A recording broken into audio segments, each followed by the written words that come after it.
In today's video, I'm going to give you the cheat code to control your emotions. This is how to control your emotions, because either one or two things is happening. Either you're in control of your life or your emotions are in control of your life. So I'm going to give you 3 cheat codes so that you gain control over your emotions. Number 1, we're going to learn how self-awareness is key. Then number 2, I'm going to give you grounding and breathing techniques. And then number 3, we're going to go over how to reframe all of your triggers. So without further ado, let's go ahead and get into the video. So of course, when you're triggered, it is so easy to spiral out of control. So the simplest way to put this is you need to learn how to pause. This is creating neural space so that you have the ability to process things as they come. Most of our behaviors and our actions in life are actually unconscious, right? We have 95% of our actions and behaviors being unconscious. So with creating that neural space, you create the ability to take the unconscious to the conscious. And with all of that, you get to understand the why behind your behaviors. All right. If you understood all the time why exactly you were triggered, you will allow yourself to be able to process things much more better. This is the essence of self-awareness. You must get your prefrontal cortex to override your alarm system.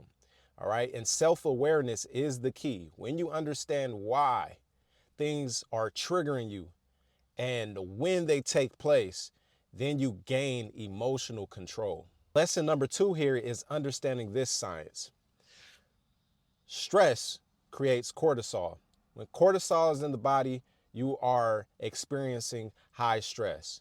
So one of the key lessons and key things that I learned is that you can actually remove cortisol from your body. How do you do so? You sweat. So the best way and the best cheat code, or one of the greatest cheat codes to removing stress from the body, is by removing cortisol by way of exercise. You know, me personally, I love to go on a 3-5 mile run, and instantly I feel my chest loosen up. You know, I'm sweating. My mind is feeling a lot more free. I'm just in a total different headspace, and you can too by simply exercising. Whatever the exercise is, it could be jump rope. You can just go on long walks in nature. You can, of course, you can hit your push-ups, hit your sit-ups, hit your cardio and things like that. And the next thing you know, you're in a complete different headspace. Another helpful grounding exercise is when you're in your environment is actually paying attention to the detail of things, but not just the detail, the coloring of things, and really examining what colors are meshed together, what colors are there, and how colors in our environment make up things, right? It makes, like, when you pay attention to detail, it just helps your mind remove the tabs that are open in your mind and really see the beauty and the art all around you. And that just simply grounds you and makes you feel 100 times less stressed. Here's a life-changing grounded technique. Are you ready?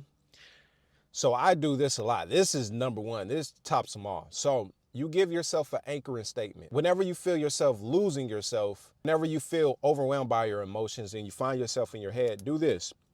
Give yourself an anchoring statement that centers you and brings you back to the present moment. And this could be anything, but create yourself an anchor statement, a code word, a code phrase to simply bring you back into control, emotional control. On top of that, you can visualize yourself doing a task that you enjoy and hold that visualization for as long as you can. So it's like you're experiencing it. And this in totality grounds you. All right, so far, if you're enjoying this video, give me a like, subscribe to the channel if you love this type of content, and comment if you have any questions down below. All right, we're gonna get into lesson number 3, and that is reframing your triggers. So one of the key techniques that I learned years ago is catch it, check it, change it. So when you have these intrusive thoughts, ask yourself, is it true? Right? Check it. So we catch it, you check it, ask yourself, is it true? How do I know this is true? How do I know that this is not true? And you change it. Again, getting back to that emotional control. You're in control of your mind. You're in control of your emotions. And how you show so is by consciously choosing a reframe. So you reframe the thought, you reframe the emotion. You also definitely want to remember that your triggers are simply hooks from the past. Okay, write that down. Your triggers are simply hooks from your past. Okay, so that intensity that you feel is simply from a past experience and it's just trying to hook you in that same cycle. Knowing this consciously, having this type of self-awareness, give us the consciousness and the ability to choose, the ability to control ourselves, master ourselves. That is a cheat code. The last thing you want to do with all of this is definitely do not judge yourself, do not criticize yourself harshly, but have self-compassion for yourself. All right? You didn't choose to experience your past or have the things done to you that were done to you that created the triggers that you have, but you are responsible for them. But you want to be compassionate with yourself while you channel out of these cycles and paradigms. Very important stuff, life-changing stuff, right? You find so much control over yourself when you do not judge yourself harshly, but have self-compassion for your triggers and understand that they're simply hooks and understand that you can catch it, you can check it to understand if it's true or if it's not. And then you have the ability to change it. All right, so that's what I have for you in this video. This is how to control your emotions. Number one, we spoke about how self-awareness is key. Two, we went over a couple of grounding techniques. And then three, you got to learn how to reframe your triggers. All right, so I hope this video was helpful. I'll see you in the next video. Peace.